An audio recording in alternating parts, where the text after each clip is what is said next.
Alors, dans ce chapitre, on va s'intéresser aux variables qui constituent l'une des notions les plus importantes, les plus primordiales en langage de programmation. Je dirais même que vous voyez les variables dans la quasi-totalité des langages de programmation. Et une variable n'est rien d'autre qu'un élément qui stocke des informations de toutes sortes en mémoire. Par exemple, des chiffres, des résultats de calcul, des tableaux, des renseignements fournis par l'utilisateur, etc. Et je dirais même que sans variable, il n'y a pas de programme. Parce que tout simplement, ce sont les variables qui stockent les informations avec lesquelles notre programme travaille. Du coup, un programme dénudé de variables plutôt, c'est vain. Dans ce cas, ce programme ne pourra pas travailler avec des informations futiles. Frivolité. Alors, avant de s'intéresser au vif du sujet, avant de voir concrètement ce que c'est qu'une variable ou bien comment effectuer la création, la déclaration d'une variable, on va effectuer un petit rappel sur le fonctionnement d'un ordinateur. Il faut savoir que l'ordinateur ne comprend que le langage binaire. L'ordinateur ne comprend qu'une seule langue, c'est le langage binaire, qui n'est rien d'autre qu'une simple suite de 0 et 1. Donc, je peux dire que l'ordinateur ne comprend que 0 et 1. Alors, pour s'adresser directement à l'ordinateur, à travers la langue, à travers le langage qu'il comprend, ça va poser problème en tant qu'humain. En tant qu'humain, ça va poser problème, évidemment.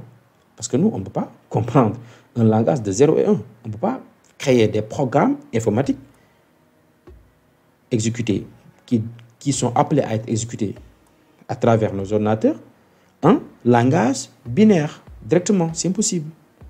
En tant qu'humain, c'est impossible. C'est la raison pour laquelle on a inventé les langages de programmation.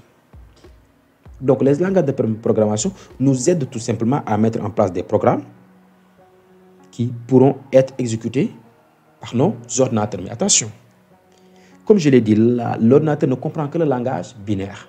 Donc, il y a une étape intermédiaire qui est la compilation. Donc, nous, on va rédiger notre programme à travers un langage de programmation.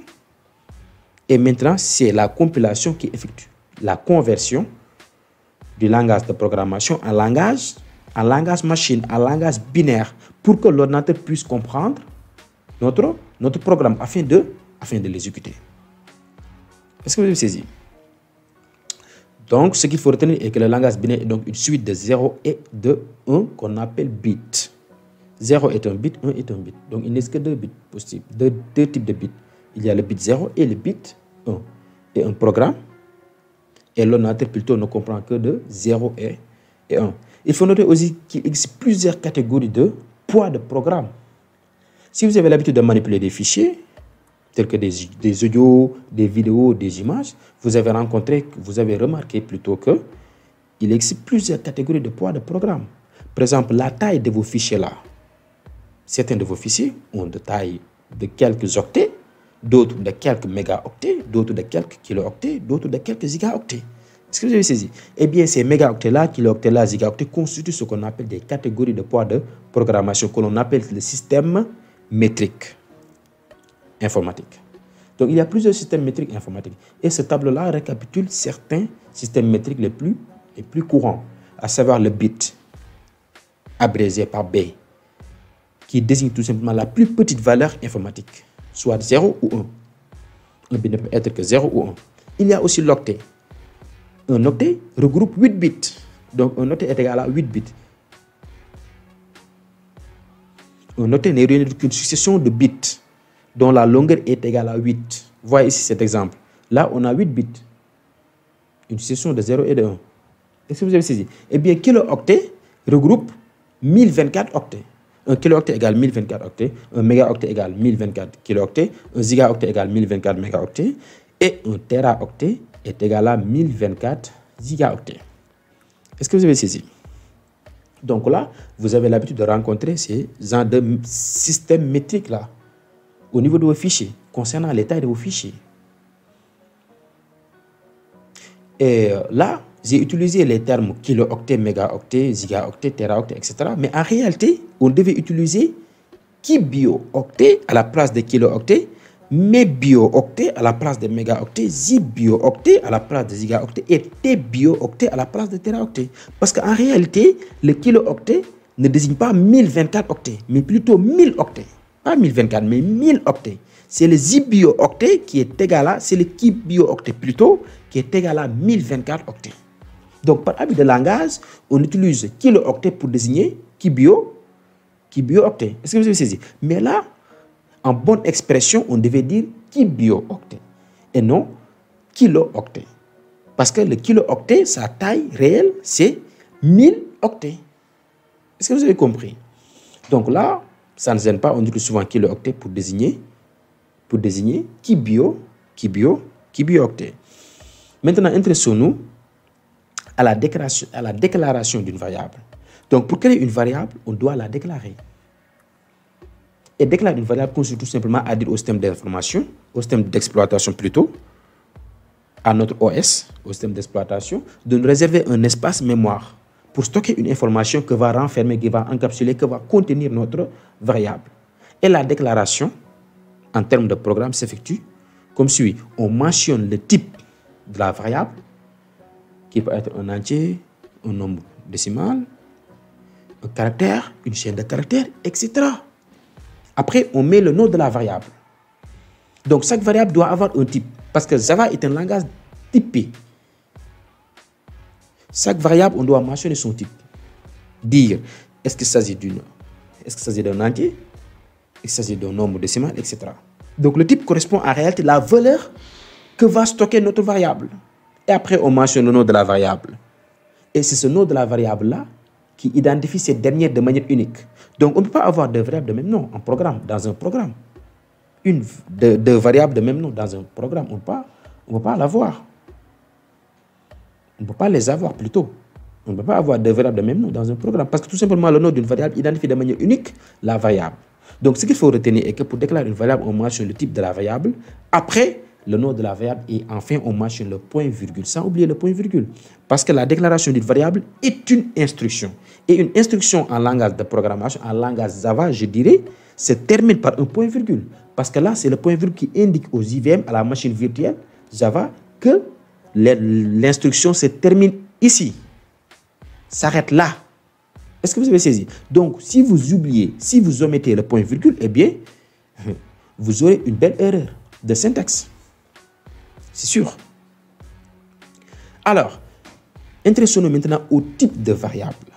Il existe différents types de variables. Il y a des variables de type simple ou type primitif. Il y a les variables de type complexe ou des objets. Des variables de type simple encapsulent tout simplement des nombres entiers, des nombres réels, des nombres décimaux, des nombres à virgule, un caractère, un poloyen, etc. Donc, voilà que constituent les types simples. Voyez. Et pour déclarer, par exemple, un type spécifique, on peut effectuer la déclaration de plusieurs manières. Par exemple, pour déclarer un nombre entier, il existe plusieurs manières de déclarer un nombre entier, comme on va le voir. Pour déclarer un nombre décimal, il existe plusieurs manières de déclarer un nombre décimal, comme on va le voir. Il y a aussi des variables de type complexe ou des objets que l'on va voir dans les chapitres à venir. Et même dans ce chapitre-là, on va voir une variable de type complexe, comme une chaîne de caractères. Comme on va le voir, une chaîne de caractères est une variable de type complexe, est un objet en fait, comme on va le voir, mais pas un type simple, comme un caractère, comme un nombre entier, comme un nombre décimal. Alors, intéressons-nous maintenant aux variables de type numérique. Le type numérique regorge les nombres entiers et aussi les nombres décimaux. Vous avez compris, vous avez saisi. Alors, pour déclarer un entier, par exemple, on peut utiliser le type byte. Byte. B-Y-T-E. Le type byte. Et en mémoire, ce type-là occupe un octet. Un octet sera de 8 bits. Voyez. Donc, la taille d'un byte, c'est 8 bits. Un octet en mémoire. Et cette variable-là ne doit stocker qu'une valeur qui est comprise entre moins 128 et plus 127. Donc, si on sait très bien que la variable que l'on veut créer a une valeur qui est comprise entre moins 128 et 127, eh bien, on peut déclarer cette variable-là avec le type byte. Est-ce que vous avez saisi? Maintenant, au-delà de cet intervalle de valeur-là, on aura une erreur. Si on déclare une variable avec le type byte, assurons que la valeur que peut prendre cette variable-là soit comprise entre moins 128 et 127. Sinon, erreur. Il y a aussi le type short. Donc sa taille en mémoire, c'est 2 octets. Un octet, je dirais, c'est 8. Je disais que c'est 8 bits, n'est-ce pas? Donc c'est 16 bits. Vous voyez? Donc un SOT est beaucoup plus large qu'un byte. Et son intervalle de valeur est beaucoup plus important aussi. Donc, on peut, si on veut créer une variable qui stocke un nombre qui est compris entre moins 32 768 et 32 767, eh bien, on peut déclarer cette variable-là avec le type SOT. Sans problème. Mais assurons, encore une fois, que la valeur de cette variable-là soit comprise entre moins 32 768 et 32 767. C'est-à-dire que cette valeur-là ne doit pas être inférieure à 32 768 ni supérieure à 32 767. Sinon, on aura une erreur. Est-ce que vous avez saisi? Il y a aussi le type int, qui est beaucoup plus large encore. Sa taille en mémoire, c'est 4 octets. 4 fois 8, 32 bits. Donc, le type int occupe plus de mémoire que le type byte, de même que le type SOT. Est-ce que vous avez saisi? Donc là, je peux dire, on peut déclarer n'importe quelle variable, on peut donner n'importe quel nombre à notre variable avec le type int. Parce que, comme adresse, l'intervalle de valeur est beaucoup plus large. Vous voyez, moins 2, 10 fois 10 puissance 9 et plus 2, 10 puissance 9. Donc, si on sait très bien que notre valeur ne dépasse pas 2 10 puissance 9 ou n'est pas inférieure à moins 2 10 puissance 9, eh bien, on peut déclarer la variable qui stocke cette valeur-là en int. Est-ce que vous avez saisi? Et l'importance de ces différents types-là, c'est que juste pour gagner de l'espace en mémoire. Pour gagner de l'espace en mémoire, c'est juste ça. Mais en réalité, vous pourrez utiliser int pour déclarer une variable de type entier. Vous pourrez utiliser int. Parce que à l'époque, nos machines-là avaient de petites capacités. Du coup, on est appelé à effectuer l'économie de mémoire. Vous avez saisi? C'est pourquoi on s'intéresse beaucoup à la valeur que peut stocker notre variable. Si on sait que la valeur que peut stocker notre variable peut se tenir entre moins 128 plus 127, eh bien, on déclare cette variable-là en byte pour économiser de l'espace. Parce que le byte occupe, comme je l'ai dit, un octet en mémoire, contrairement à un entier qui occupe 4 octets. Est-ce que vous avez saisi? Mais actuellement, avec nos machines-là, de très grande capacité, on s'en fout maintenant. On peut déclarer tous nos entiers, tous nos nombres entiers en int. Toutes les variables qui stockent des nombres entiers en int, sans problème. Est-ce que vous avez saisi? Sans problème. Malgré que le type int occupe 4 octets en mémoire. Ça ne pose plus de problème parce que nous, on a assez de mémoire actuellement. Nos machines possèdent assez de mémoire, vraiment. Donc, si on veut, on peut ne pas se soucier de ces types-là. Mais attention, quelque part, le programme Java n'est pas destiné uniquement aux machines, à nos machines. On peut créer un programme Java qui est destiné au smartphone ou bien au téléphone mobile. Vous voyez, et comme vous le savez, un téléphone mobile a moins d'espace qu'un ordinateur. Donc, c'est comme ça. Continuons. Il y a aussi le type long. Le type long, qui est 8 octets. Il est beaucoup plus grand que l'entier. Si on sait que notre valeur, une variable de type entier, ne peut pas la stocker, eh bien, il faut déclarer cette variable-là en long. Il faut utiliser une variable de type long pour pouvoir contenir la valeur. Parce que cette valeur dépasse vraiment 2 10 puissance 9. Est-ce que vous avez saisi? Donc là, le type long a un intervalle beaucoup plus vaste, beaucoup plus large que le type entier. Mais ici, notez très bien, pour différencier un type entier, un type long des autres types que l'on vient de voir, c'est-à-dire du type entier, il faut terminer la valeur par L majuscule, comme ça.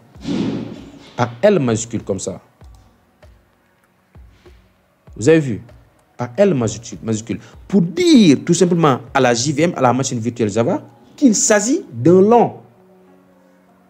Et dans ce cas, elle va réserver en mémoire un espace pour stocker une variable de type long et non une variable de type entier. Donc, si on ne met pas le L là, peut-être on va réserver un espace mémoire destiné aux variables de type entier. Et ça peut poser problème. Ça peut poser problème. Est-ce que vous avez saisi?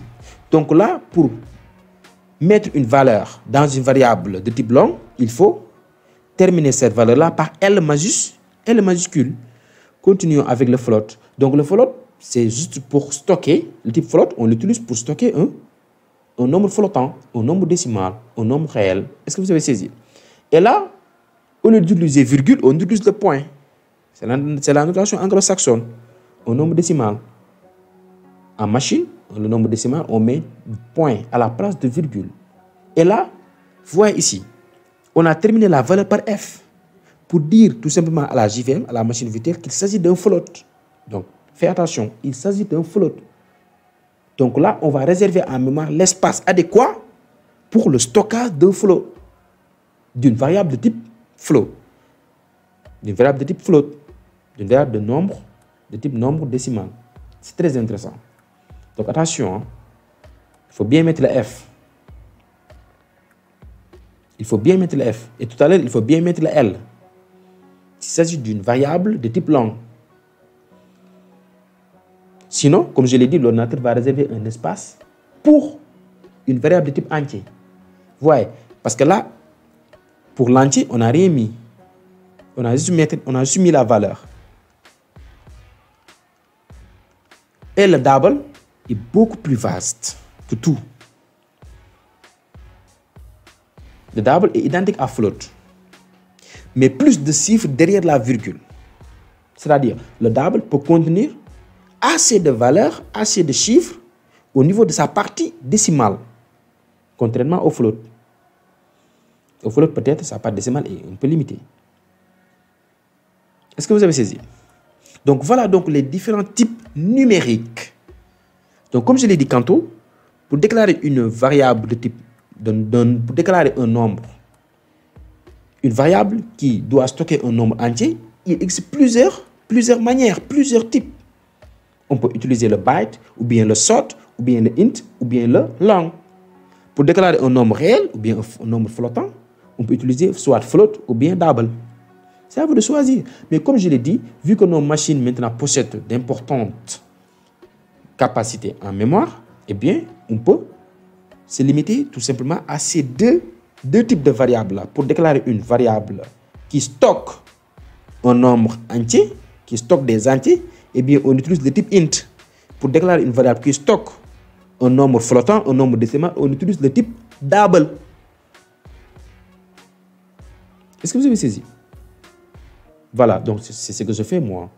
Pour stocker une variable, pour stocker un nombre entier, j'utilise le type int. Pour stocker un nombre réel, un nombre décimal, j'utilise le type double. Ah oui, mais aussi le type double, il ne faut pas oublier le D là. Hein? Il ne faut pas oublier le D. C'est très important pour la réservation d'espace en mémoire. C'est très important.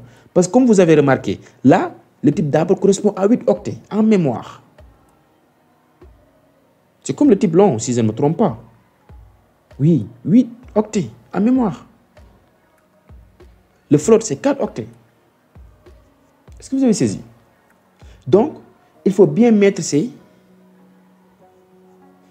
lettres-là qui terminent la valeur de la variable. C'est très important lors de la déclaration, lors de la réservation d'espace mémoire. C'est très important. Parce que ça indique si on doit réserver un espace mémoire pour un double ou bien pour un float, etc. Parce que la capacité en mémoire de ces types-là, c'est diffère. Est-ce que vous avez saisi? Alors, continuons. Maintenant, intéressons-nous aux variables qui stockent un caractère. Donc, pour stocker un caractère, on utilise le type char. Char, qui est l'abréviation de caractère. Char, on utilise le type char. Donc, un caractère est délimité par des apostrophes. Un caractère est délimité par des apostrophes. Donc, si vous ne délimitez pas une lettre alphabétique, comme ici le A, par des apostrophes, attendez à une erreur. Attendez à une erreur. Voilà. Et des variables de type booléen. Et notez très bien qu'un booléen ne peut prendre que deux valeurs. Vrai ou faux. Autrement dit, true ou false. True qui veut dire vrai, false qui veut dire faux. Donc, une variable de ce type-là ne peut contenir que deux valeurs. Pas plus. Soit true, soit false. Introduisons-nous maintenant au type string, c'est-à-dire les chaînes de caractères. Mais attention, string n'est pas un type primitif, n'est pas un type simple. C'est un objet, c'est un type complexe. Vous allez le voir lors de la déclaration des variables de ce type-là. Comme par exemple ici, vous voyez, il y a différentes manières de déclarer un string, une variable de type string. Vous voyez ici. Vous mettez string, phrase. Et ici, string égale new string. On ouvre les parenthèses, point virgule. Il y a aussi cette manière de déclarer string égale, on met la valeur. Ou bien, on met string chaîne, le nom de la variable, le type, le nom de la variable égale new string, entre parenthèses, la valeur. Et notez très bien que la valeur d'une chaîne de caractères, autrement dit, une chaîne de caractères est délimitée par des guillemets. Une chaîne de caractères est délimitée par des guillemets. J'ai dit des guillemets, pas des apostrophes, mais des guillemets. Et là, on vient de voir les différentes manières de déclarer une string, une chaîne de caractères. Et ça même témoigne la complexité de ce type-là. Du coup, le type string n'est pas un type simple, comme on va le voir. Lorsqu'on va faire la programmation orientée, on va voir le type string, qui est un objet, en fait. Donc là, on a créé un objet de type string. Autrement dit, on a créé une instance de type string. Ces notions-là peuvent vous paraître bizarres, mais quand même, ne vous inquiétez pas, on va y revenir. Donc voilà, pour déclarer une variable de type string, on a diverses manières. Soit comme ça, soit comme ça, soit comme ça, soit comme ça. Et là, par anticipation, on a réuni, on a compacté la déclaration et l'initialisation. Si vous avez saisi. Et là, on a éclaté les deux. On a déclaré d'abord notre variable qui est phrase. Et après, on l'a initialisée. Et là, on a fait l'initialisation et la déclaration en même temps, par anticipation. D'accord? Maintenant, pourquoi string? Et qu'est-ce que vous remarquez là? String, ici, commence par une lettre majuscule.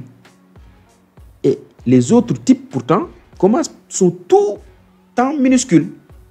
Les autres types, booléen tout en minuscule, char tout en minuscule, double tout en minuscule, float tout en minuscule, long tout en minuscule, int tout en minuscule, sort tout en minuscule, byte tout en minuscule. Sauf le string. A là déjà une chose qui témoigne que string n'est pas un type simple. Essayons de répondre à cette question. Mais pourquoi string commence par une majuscule et pas les autres, c'est-à-dire et pas les autres types? Tout simplement parce qu'il y a ce qu'on appelle des conventions de nommage. Des conventions de nommage, des règles de nommage. Comment on nomme nos variables? Comment on nomme nos classes? Comment on nomme nos objets? Etc. Donc la string, en fait, est une classe, comme on va le voir.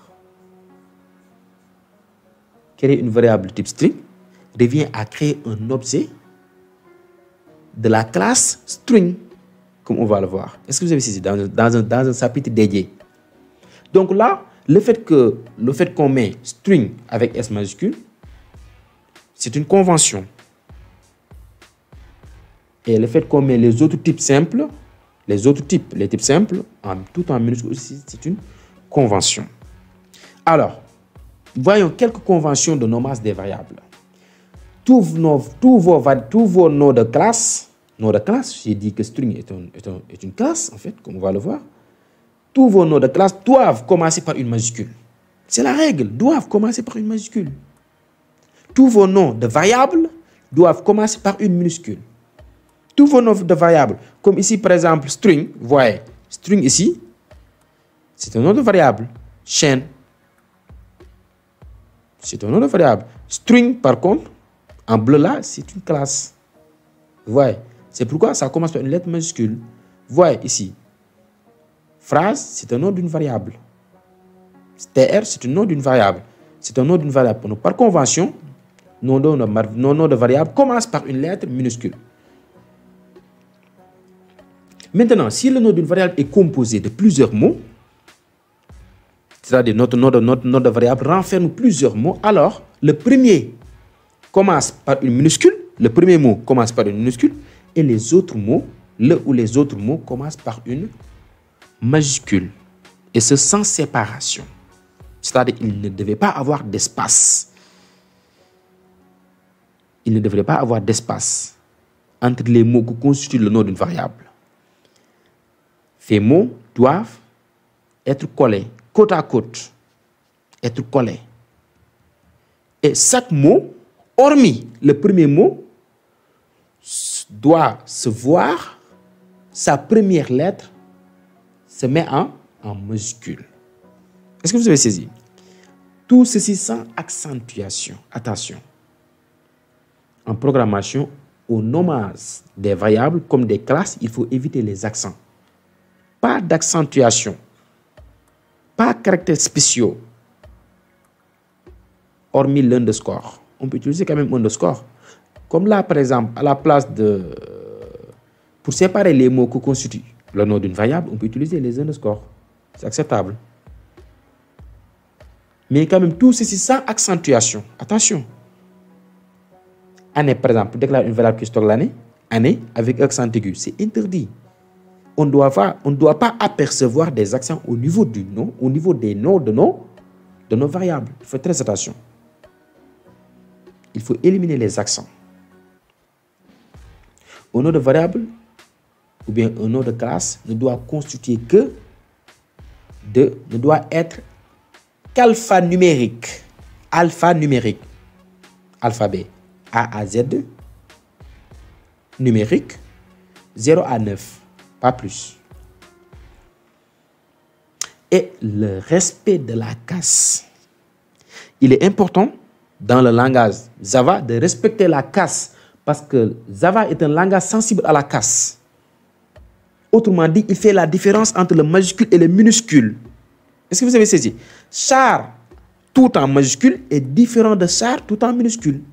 Donc là, lors de vos déclarations, par exemple ici string, à la place de string avec S majuscule, si vous mettez string avec S minuscule, on aura erreur. Parce que pour Java, string avec S majuscule au début et string tout en minuscule sont différents. C'est pourquoi on dit que Java est un langage qui est sensible à la casse. Il sait faire la différence entre le majuscule et le minuscule. Est-ce que vous avez compris?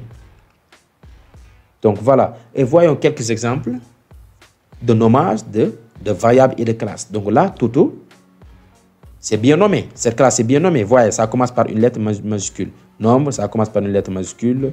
Toto et Titi, ça commence par une lettre majuscule. Et voyez, ce nom de classe-là est composé de plusieurs mots. Voyez, chaque mot, on met sa première lettre en majuscule. On va y revenir, public, classe, etc. Pour déclarer une classe. On va voir ça au niveau de la partie programmation orientée objet. Patience. Voyez ici, string, chaîne. Le nom de notre variable ici, chaîne, est tout en minuscule parce que c'est un nom simple. Un nom simple n'est rien qu'un nom qui ne renferme qu'un seul mot. Là, c'est un nom composé. C'est pourquoi il renferme plusieurs mots. Chaîne de caractères. Et voyez que chaque mot commence par une lettre majuscule. Sauf le premier mot. Voyez. Parce qu'une variable ne doit pas commencer par une lettre majuscule. Sinon, on peut la confondre avec une classe, tout simplement. Est-ce que vous avez saisi? Continuons. Et là, déclaration initialisation en même temps. J'avais évoqué ça concernant les strings par anticipation. Donc là, on peut compacter la déclaration et l'initialisation de nos variables dans une même ligne. Pour faire simple, c'est très simple.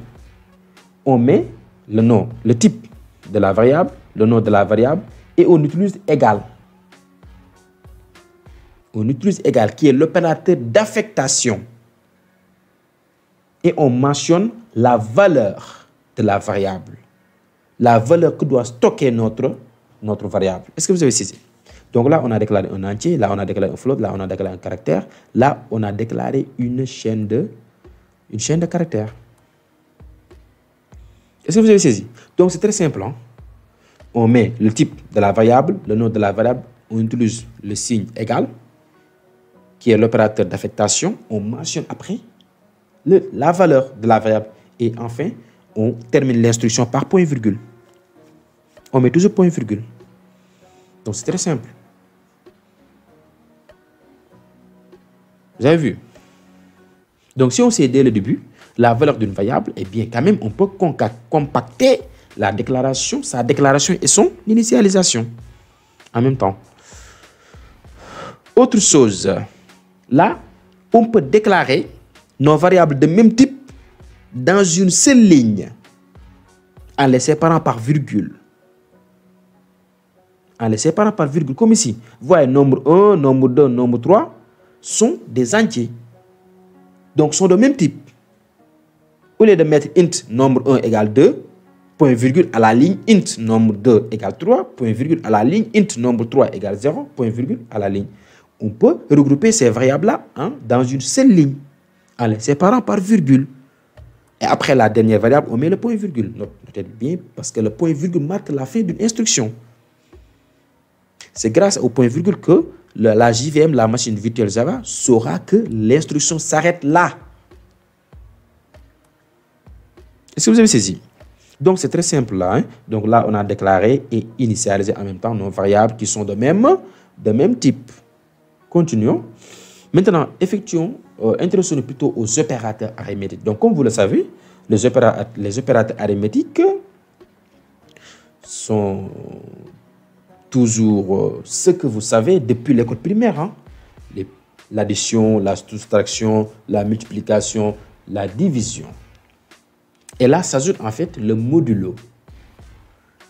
Le modulo désigne tout simplement le reste d'une division. Donc pour cette partie-là de ce chapitre, on va effectuer des calculs à travers notre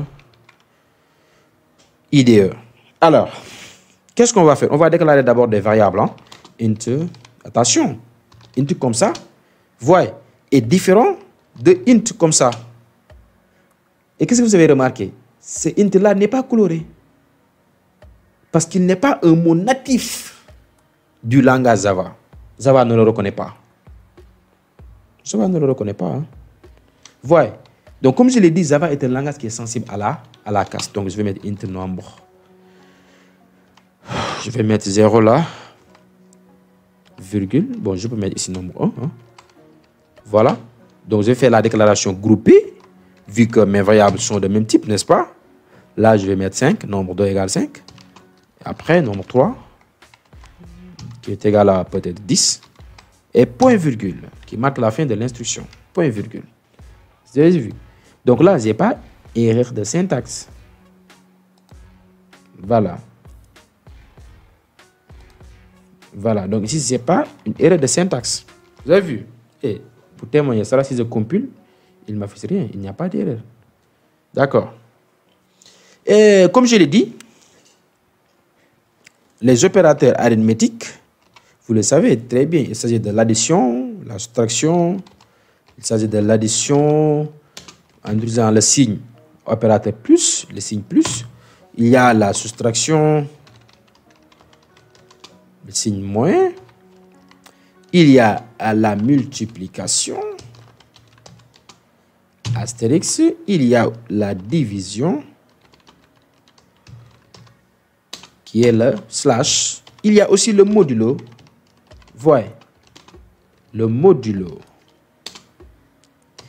qui est le pourcentage. Donc, le modulo renvoie le reste d'une division. Entre autres, si on veut connaître, par exemple, si un nombre est pair, on peut utiliser facilement le modulo. Parce qu'un nombre est pair si le reste de la division est égal à... Si le reste de sa division par 2 est égal à 0. On est d'accord? Donc là, pour faire des calculs, c'est très simple.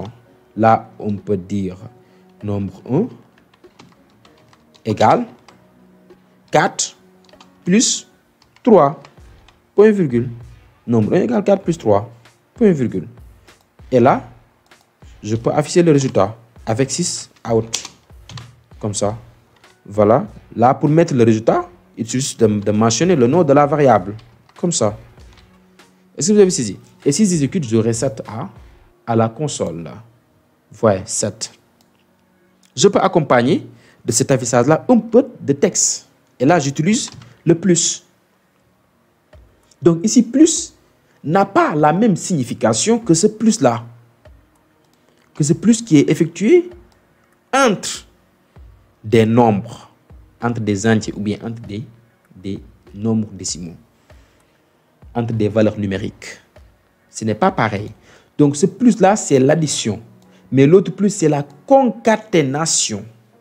La concaténation. C'est le fait de mettre la valeur de cette variable-là à côté de cette chaîne-là. Par exemple, je peux mettre le résultat et, voyez, plus nombre. La concaténation va mettre le contenu de cette variable-là, la valeur de cette variable-là, à côté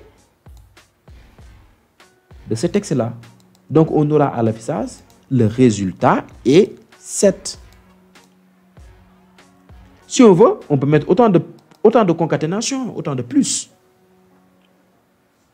Autant de plus, si on veut. Alors, donc voilà comment procéder l'addition. La soustraction, c'est pareil, hein? C'est facile. Nombre 1, comme vous savez le faire. Par exemple, 10. Donc, je peux mettre nombre 1, oui, égale 10. Moins 5. Moins 6 plutôt. Voilà. J'exécute. J'aurai quoi comme résultat? J'aurai 4. Voilà. Donc là, nombre 1 est égal à désormais à 10 moins 6 et non à 4 plus 3. Pourquoi? Donc là, on a écrasé l'ancienne valeur de nombre 1. On a écrasé l'ancienne valeur de nombre 1. Autrement dit, on a modifié la valeur de la variable nombre 1. Ainsi de suite, ainsi de suite. Et notez très bien que là, notre variable peut stocker le résultat d'un calcul. Voilà, 4 plus 3, c'est un calcul, l'addition.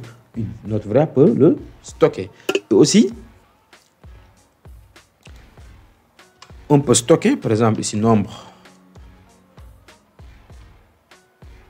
1 est égal à nombre 2 multiplié par nombre 3. Comme ça. Voyez. Donc là, on fait des calculs pas directement sur des nombres, mais sur des variables qui renferment des nombres. Est-ce que vous avez saisi? Donc là, c'est une possibilité aussi. Ça, c'est la multiplication. Qu'est-ce qu'on aura comme résultat? Vous voyez, 50, parce que 5 fois 10 est égal à 50. La division ici, la division entière renvoie un résultat entier. Donc là, et notez très bien que si je veux, je peux afficher directement, je peux mettre directement le calcul dans le système outprintln. Est-ce que vous avez saisi? Directement, sans passer par une variable. Comme ici, je veux la division de nombre 3 par nombre 2. Directement. Donc là, je n'ai pas besoin de créer une variable pour stocker le résultat de cette opération-là, de ce calcul-là. Je vais l'afficher directement à travers println. Est-ce que vous avez saisi? Donc ça, on a un gain d'espace. Parce qu'on n'a pas créé une variable pour stocker le résultat. Est-ce que vous avez saisi? J'enregistre. Donc là, qu'est-ce qu'on aura? 2. Le résultat de cette division est 2. Et notez très bien que, et si j'avais ici 12, qu'est-ce que j'aurais comme résultat? 12 divisé par 5. J'aurai aussi 2.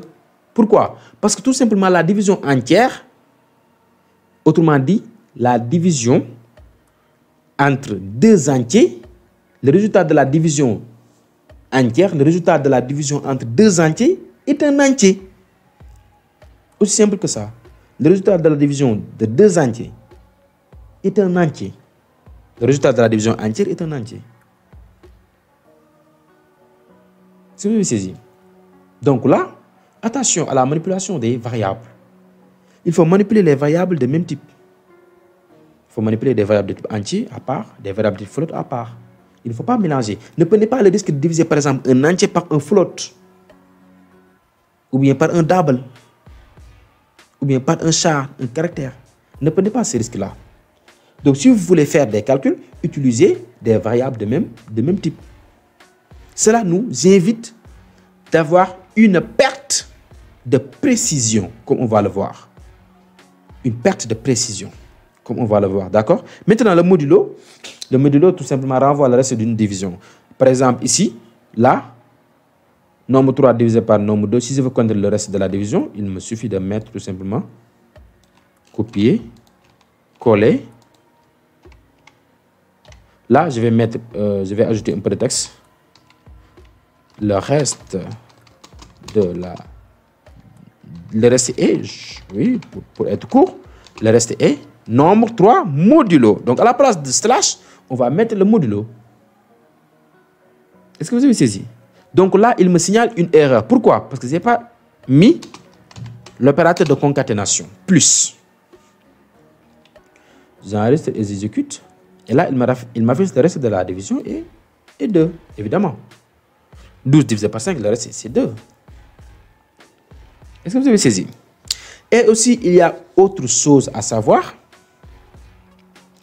Si on veut, par exemple, faire ce genre de calcul, bon, nombre 1 est égal à nombre 1 plus 1. Est-ce que vous avez saisi? Nombre 1 est égal à nombre 1 plus 1. Nombre 1 est égal à nombre 1 plus 1. Si on veut faire ce genre de calcul-là, notez très bien qu'il y a des raccourcis qui nous simplifient la vie, qui nous facilitent la vie. Est-ce que vous avez saisi? Donc, si on veut ajouter une unité à une variable, à un nombre, on peut utiliser cette syntaxe-là, ce raccourci-là. Par exemple, ici, nombre 1, on met plus égal, plus égal 1, comme ça. C'est pareil. C'est pareil. Ces deux écritures sont pareilles. Et ça, c'est beaucoup plus raccourci. Il y a une autre manière beaucoup plus raccourcie encore. Il suffit de mettre nombre 1 plus, comme ça. Les deux plus. Ou bien, on met plus, nombre 1. Ces 4 instructions sont identiques. Donc nous, en tant que développeur, vu qu'un développeur est feignant, on préfère utiliser ces raccourcis-là, surtout celui-là. Et notez très bien que ces deux-là ont une petite différence, ont une petite subtilité que l'on va découvrir lorsqu'on va aborder le chapitre sur les boucles. D'accord? Le chapitre sur les boucles. Vous allez apercevoir cette subtilité-là entre ces deux instructions. Voyez. Donc voilà, si on veut faire ce genre de calcul, il y a plusieurs manières de procéder. On va faire celui-là, ou bien celui-là, ou bien celui-là. Et ça, attention, on peut faire le nom de la variable plus que lorsqu'on veut ajouter une unité. Pas 2, pas 3, pas 100, pas 1000, mais une unité à notre variable. Sinon, on peut faire ça.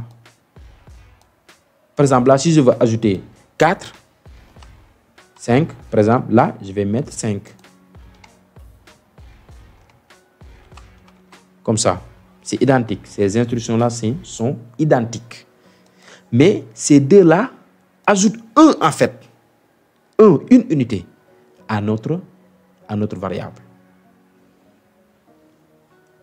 une unité. C'est ça ce qu'on appelle l'incrémentation. On incrémente. Ce qui est valable avec l'addition est aussi valable avec les autres opérations, avec les autres opérateurs, je sais pas, avec les autres opérateurs. Hein? Voilà. Comme par exemple là, on peut mettre le moins à la place de plus. Donc là, nombre 1 est égal à nombre 1 moins 1. Donc à la place, on peut mettre nombre 1 égale nombre 1. Non, moins égal, voyez ici, moins égale nombre 1. Non, moins égale 1. Comme ça. Mais aussi, on peut faire nombre 1 moins moins. Voyez. Hop. Ou bien moins moins nombre 1. Donc, ces 4 instructions-là sont identiques, comme tout à l'heure avec le cas de l'addition. Si on veut soustraire 5, là, ces 2 instructions-là sont identiques. Et notez très bien que là, on ne peut que soustraire une unité à la fois.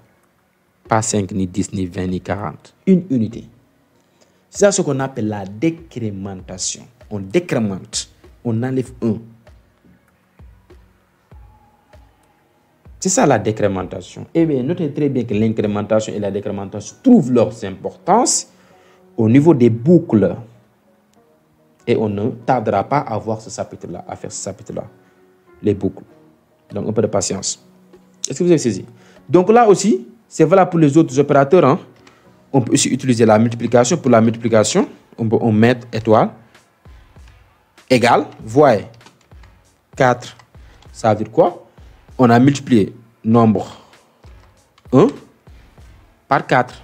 Donc, nombre 1 est égal à, dorénavant, nombre 1 fois 4. Si on veut diviser, c'est très simple.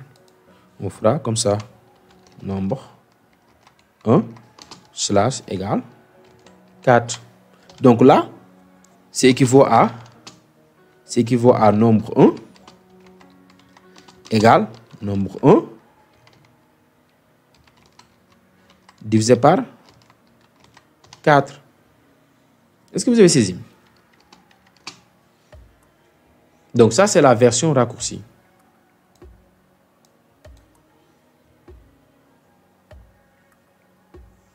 Vous avez compris?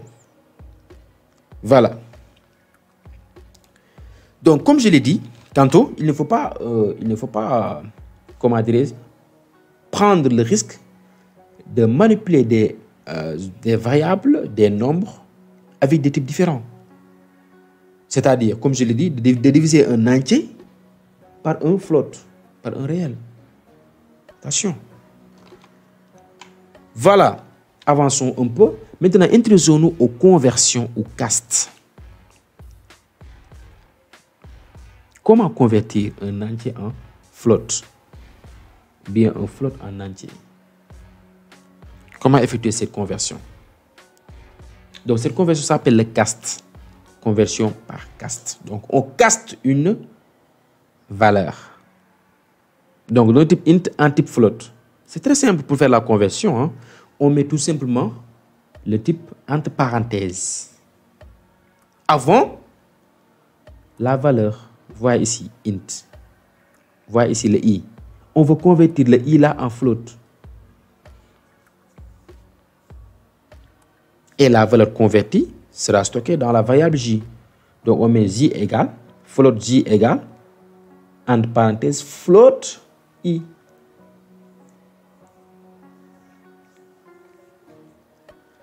Est-ce que vous avez saisi? C'est comme ça qu'on fait la conversion hein, d'un type entier en type float. C'est très simple. On mentionne le type, n'est-ce pas, entre parenthèses, précédé de la valeur. Voyez, un type int en double, c'est comme ça, j double i. Voyez. Et inversement, ça veut dire que un double, si on veut convertir un double en entier, c'est très simple. On met int. I c'est un double. On le convertit en entier afin de stocker la valeur dans une variable entière. Donc, si on convertit un nombre en un type donné, eh bien, la variable qui doit stocker ce nombre-là, c'est-à-dire le résultat de la conversion, doit être au même type. Là, on veut convertir i, qui est un entier, en double. Eh bien, la variable qui doit stocker le résultat de cette conversion doit être de type double. Ouais, vous avez vu, double. C'est pareil ici avec int. Hein? Voilà. Maintenant, là, on a deux variables de type double. Voilà, là, on a deux variables de type double. Et là, on a une variable résultat de type entier. Et cette variable est appelée à stocker le résultat d'une division double converti en entier. Casté en entier. Voyez ici. Donc là, on a fait une division entre double. Nombre 1 divisé par nombre 2. C'est une division entre double. Et après, voyez, on la caste. On a casté le résultat. On a converti le résultat en entier afin de le stocker dans une variable de type entier. Est-ce que vous avez saisi? Alors, selon vous, quel sera le résultat? Essayons de le faire. Essayons de le faire. Là, on a deux variables, nombre 1 et nombre 2. Double, nombre 1 qui est égal à 10, n'est-ce pas? Virgule, nombre 2 qui est égal à 3, point virgule. Et là, on a une variable que l'on appelle résultat, qui stocke tout simplement le résultat de la division des deux doubles, mais quand même casté, converti en entier. Voilà, comme ça. Nombre 1, hop. Nombre 1 divisé par nombre 2. Voilà. Et le résultat d'une division double, c'est un double. Le résultat d'une division double, c'est un double. Comme le résultat d'une division entière, c'est un entier. Ici, le résultat d'une division double est un double. Mais là, on veut stocker ce résultat-là dans une variable entière. Donc, il faut tout simplement, il faut faire ce qu'on appelle la conversion. Il faut procéder à la conversion. Il faut convertir le résultat en double. Là, si vous compilez, vous aurez comme résultat. Là, je n'ai pas affiché le résultat, c'est évident. Donc, il faut l'afficher. 6 out, résultat. Comme ça. Voilà, 0, 3. C'est convertir le résultat. 10 divisé par 3, on devait avoir quoi comme résultat? 3,3 ans. Et là, on n'a que 3. La partie entière. Parce que tout simplement, on a converti le double en entier. Donc, convertir un double en entier, c'est quelque part tronquer ce double-là. C'est-à-dire éliminer la partie décimale. Est-ce que vous avez saisi? Donc là, on a éliminé la partie décimale. Donc là, si on veut stocker le résultat d'un calcul d'un type dans une variable d'un autre type, il faut procéder à la conversion. Parce que là, si j'enlève int, vous verrez que la JVM n'aime pas ça. N'aime pas ça. Il me suggère une erreur. Si je compile, rien ne va marcher. Voyez. Rien ne va marcher. La JVM n'aime pas ça. La JVM veut que le résultat d'un calcul et la variable qui est appelée à stocker ce résultat-là soit de même type. Sinon, erreur. Donc là, le résultat de ce calcul-là est de type double. Et là, on veut le stocker dans une variable de type entier. La JVM ne veut pas, n'accepte pas, n'aime pas. Donc, il faut procéder au cast. il faut caster le résultat. Du coup, on a mis entre parenthèses int pour caster le résultat. Est-ce que vous avez saisi? C'est très simple. Et pourtant, si on avait là, à la place des doubles, des entiers, comme int ici, là, c'est inutile de faire ça, de faire le casting. C'est inutile. Parce que le type du résultat, ainsi que la variable qui stocke le résultat, c'est identique, c'est pareil. C'est des entiers, n'est-ce pas? J'aurai 3. Et si je change le type du résultat en double, il n'y a pas de problème, il n'y a pas d'erreur. Mais pourquoi? Le résultat, le type de ce résultat est entier. Et on veut stocker ce résultat-là dans une variable de type double.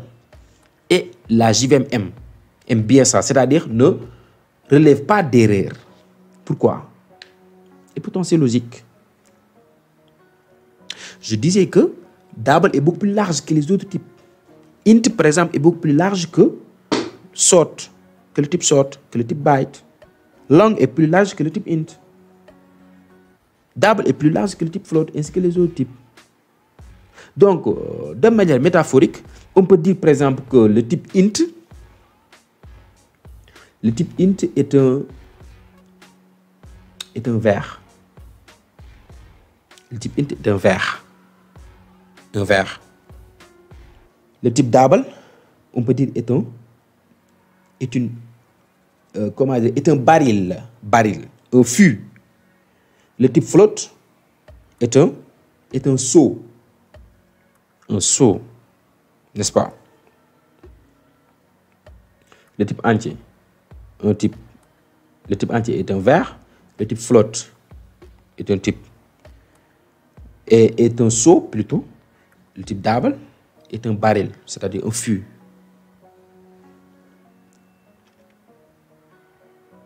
N'est-ce pas? On sait très bien que le type float est beaucoup plus large que le type entier. Bien vrai que d'habitude, le type float est destiné à stocker des nombres flottants, des nombres décimaux. Vous avez vu? Le type float peut contenir, là, si je mets float, il n'y a pas de problème. Parce que tout simplement, le type float est beaucoup plus large et beaucoup plus grand que le type entier. Comme le type entier est beaucoup plus grand que le type sort et byte, le type double est beaucoup plus grand que les autres types.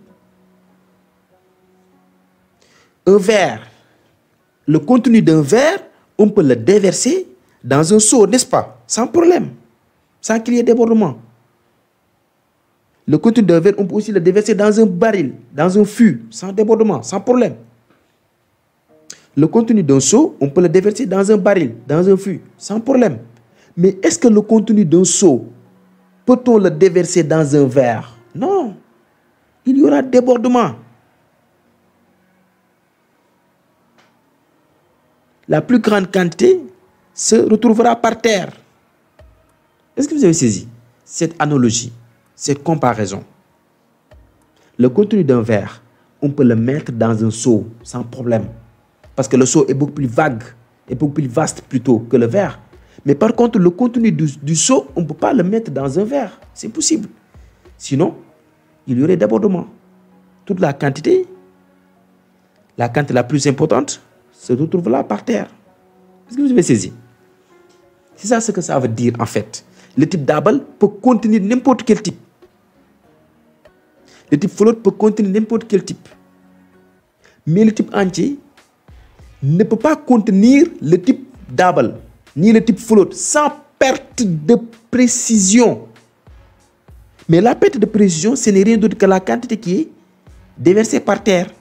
Lorsqu'on veut mettre le contenu d'un seau dans un verre. Est-ce que vous avez saisi?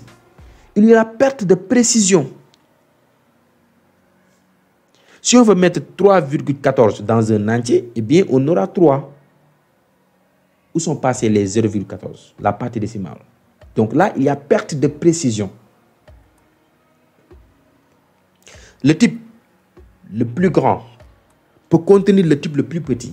Mais si le type le plus petit risque de contenir le type le plus grand, ça peut entraîner une perte de précision. une perte de précision. C'est comme si que l'on veut convertir un double en un entier. Il y aura perte de précision parce que le double sera tronqué. La partie décimale s'envolera. Est-ce que vous avez saisi? C'est ça ce que je veux vous faire comprendre. Donc là, on peut avoir le résultat de type float sans problème. Pour contenir, on peut avoir ici une variable de type float sans problème pour contenir le résultat d'une division entière. Sans problème. Par contre, si on veut mettre une variable de type entier, si on veut mettre dans une variable de type entier, le résultat d'une division double, ça peut poser problème. Ça peut poser problème. Donc là, on est obligé, il est impératif de faire la conversion. Et cette conversion entraîne la perte de précision. Cette conversion entraîne la perte de précision. Comme vous le voyez, j'exécute. Là, j'ai 3, alors que je devais avoir 3,3333333. Est-ce que vous avez saisi? C'est ça, en fait, l'importance des types. Le type le plus vague, le plus vaste, peut contenir les autres types qui sont en bas. Comme le double, peut contenir n'importe quel type, sans conversion. On n'a pas besoin de convertir un entier en double, sans conversion. Mais par contre, si on veut stocker le type double, si on veut stocker une valeur double dans une variable de type int, là, il faut procéder à la conversion. Et cette conversion entraînera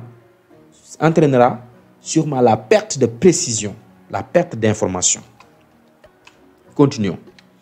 Alors, là, donc là, si je ne me trompe pas, c'est des avions. On veut, comment dirais-je, mettre le résultat d'une division entière dans une variable de type double. Là, ça n'aura pas de problème. Ça n'aura pas de problème. Mais, ça n'aura pas de problème lors de la compilation. Essayons de voir. Là, par exemple, je vais mettre int. Là, double. Je peux enlever ça, ces trucs-là, ces trucs de conversion. J'exécute, il n'y a pas d'erreur, n'est-ce pas? Il n'y a pas de problème. Mais là, on aura 3,0.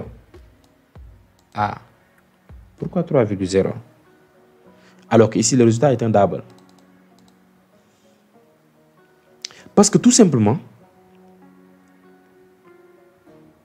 ici, on a stocké le résultat d'une division entière dans un double. Ici, nombre 1 divisé par nombre 2, un entier divisé par un entier, entraîne un résultat entier. Donc là, on aura sûrement 3. Pas 3,333, non, sûrement 3.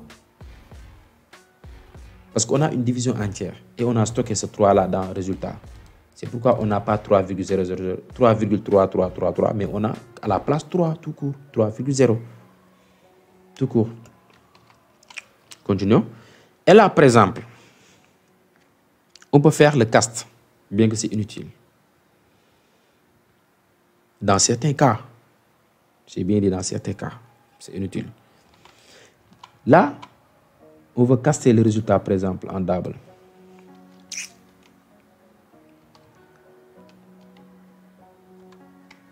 Hop. Voilà.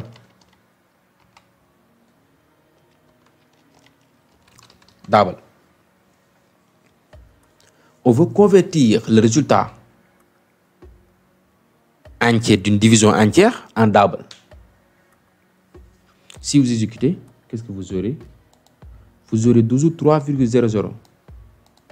Et pourtant, on a converti le résultat en double. Pourquoi? Parce que tout simplement, ici, il y a ce qu'on appelle l'ordre de priorité.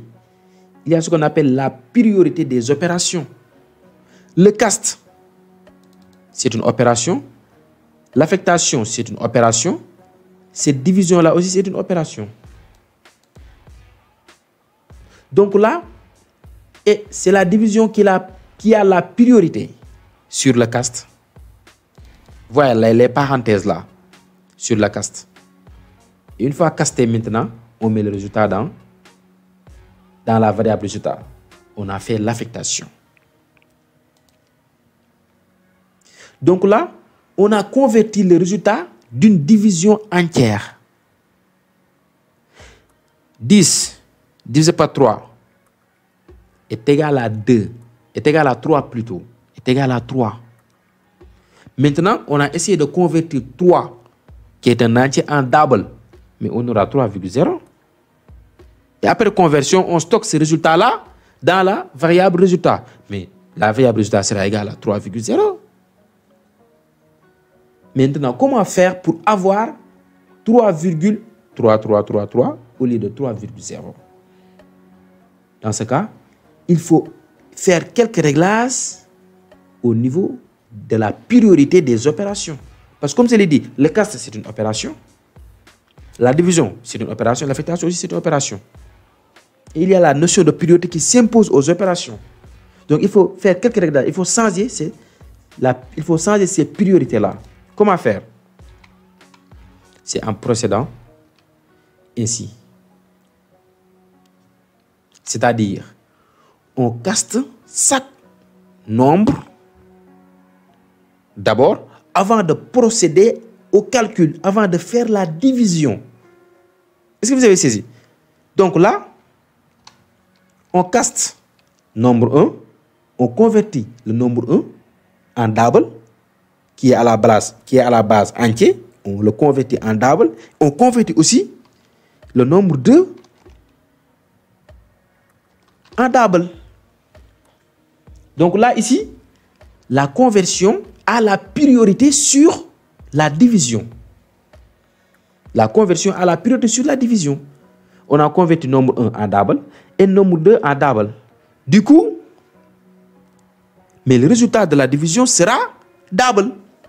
Un double divisé par double entraîne un double comme résultat. Est-ce que vous avez saisi? Et maintenant, après, on stocke ce résultat-là dans une variable de type double.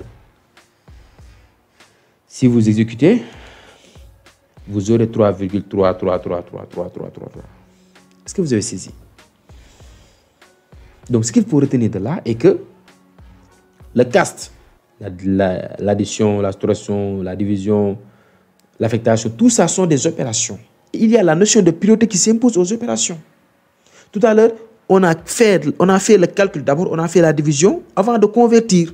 Et là, on a converti avant de faire la division. C'est différent. C'est différent. Là, on a converti le nombre 1 qui était un entier en double. On a converti aussi le nombre 2 qui était un entier en double. Donc, forcément, on a fait une division de double. Du coup, le résultat sera double. Et on stocke ce résultat-là dans une variable double. Et maintenant, si on change ici double en int, vous verrez que la JVM n'aime pas ça. JVM n'aime pas du tout ça. N'aime pas du tout ça. Parce que tout simplement, on essaie de stocker le résultat d'une division double qui est double dans une variable entière. Il faut forcément procéder au cast, à la conversion. Et cette conversion entraînera une perte de précision. Parce que la partie décimale s'envolera. On n'aura plus 0,0033333. Non. Est-ce que vous avez saisi? C'est ça en fait. C'est des choses à comprendre concernant le cast, la conversion. Notez très bien que on peut convertir entre guillemets un type numérique en string, en chaîne de caractères. Ah oui, on peut convertir un type numérique en chaîne de caractères. Et on trouvera ça, comment dirais-je, je dirais, cette manière de faire trouvera son importance lorsqu'on abordera la programmation orientée objet. Donc, dans les chapitres à venir. Vous voyez. Donc là, on a un entier. On a aussi une variable chaîne de caractères. Je vais faire ça. On a int i qui est égal à 12. Voyez-vous. Là, je déclare ma chaîne de caractères. Je l'appelle j égale new string. Comme ça. Vous avez vu? N'est-ce pas? Maintenant, J n'est rien d'autre que I converti en chaîne de caractères. Si je fais J égale à I, point virgule, la JVM n'aime pas ça. Pourquoi? Parce qu'on ne peut pas stocker un entier dans une variable de type chaîne de caractères. C'est impossible. On ne peut pas stocker un entier dans une variable de type chaîne de caractères. On ne peut pas stocker une chaîne de caractères dans une variable de type entier. Donc, la valeur ainsi que la variable qui doit stocker la valeur doivent être de même type. Sinon, erreur. La JVM n'aime pas ça. Et pour faire face, on procède à la conversion. Donc là, pour convertir, on met J, point, value of. Voilà, value of. Et on mentionne I. Après, si on met 6 out print ln, J, on aura 12. Voilà, qui est maintenant une chaîne de caractères. Pourquoi une chaîne de caractères? Qu'est-ce qui dit que qu'est-ce qui nous assure que J est une chaîne de caractères? Essayons de faire plus de, par exemple. Est-ce que c'est la concaténation qui aura lieu ou bien c'est l'addition? Eh bien, c'est la concaténation. Vous voyez, 12, 2 après. Ça veut dire que c'est une chaîne de caractères. Parce que là, à la place de J, si j'avais mis I, sans une chaîne de caractères, eh bien, on aura 14, c'est l'addition. Et là, j'ai mis J. Hop.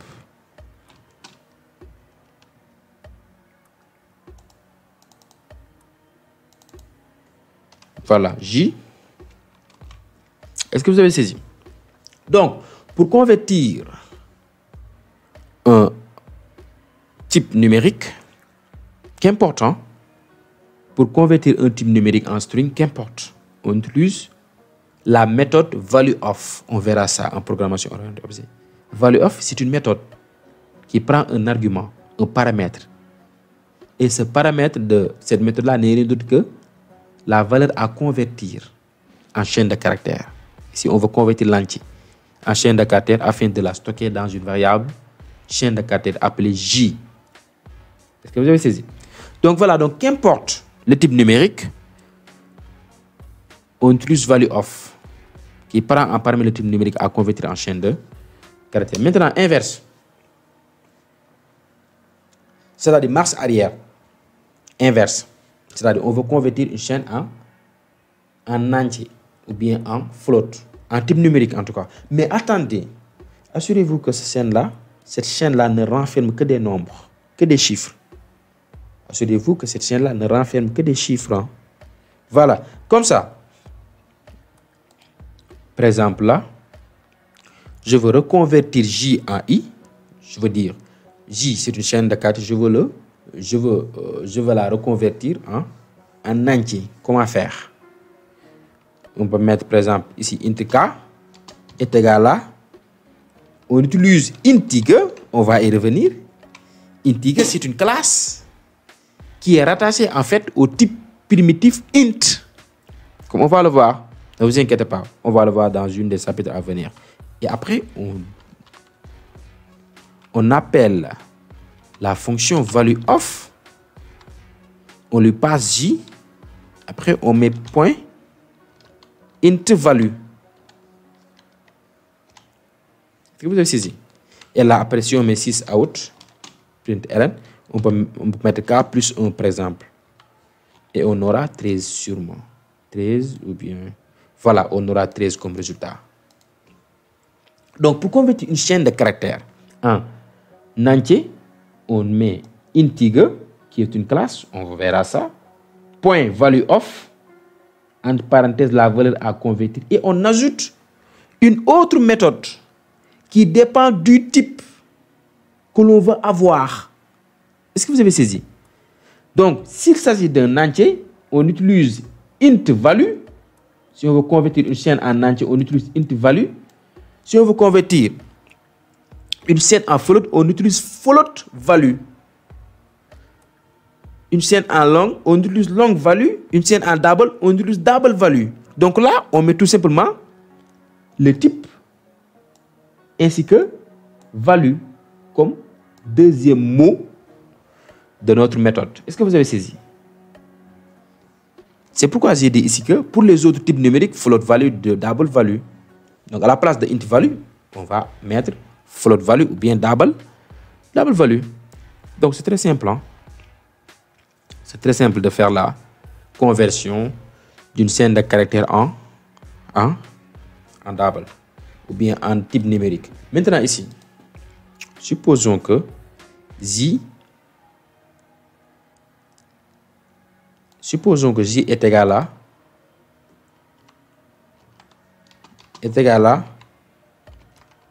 comme ça, Babacar,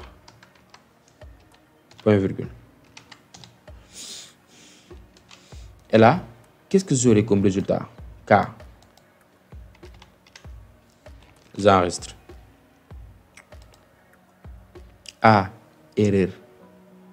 Number format exception for input string. Vous voyez? Donc la conversion d'une chaîne de caractères en nombre ou bien en type numérique ne peut avoir lieu que lorsque la chaîne de caractères ne renferme que des nombres. Attention. Que des nombres, que des chiffres. Est-ce que vous avez saisi? Voilà. Donc la chaîne de caractères doit être un nombre délimité par des guillemets pour être simple. Voilà, comme ça. Voilà. Et là, si je compile, pas de problème. J'ai 234. Si je veux ajouter 1, je peux mettre plus comme ça. Et là, j'aurai 234 plus, oui. Si je mets plus à cet endroit, j'ai 235. Est-ce que vous saisissez? Donc là, attendez au chapitre dédié aux boucles pour bien apercevoir la subtilité entre le fait de mettre plus avant le nom de la variable ou bien après le nom de la variable. Est-ce que vous avez saisi? D'accord. Donc c'est comme ça. Ou bien je peux mettre K plus 10 par exemple. Voilà. Et j'aurai 244. Donc c'est comme ça. Hein? Et c'était tout pour ce chapitre. J'avoue que c'est un chapitre kilométrique. Hein? C'est un chapitre très long. Mais c'est évident. Vu que les variables constituent la notion que l'on aborde d'habitude en première. Hein? C'est la notion que l'on aborde d'habitude en première. Et c'est la notion la plus importante, je dirais, parce que sans variable, on ne peut pas avoir programme. On ne peut pas créer un programme. Où est-ce qu'on va stocker les informations avec qui? Avec lesquelles notre programme va travailler. Et bien, aussi à la prochaine vidéo ou bien au prochain chapitre. Merci.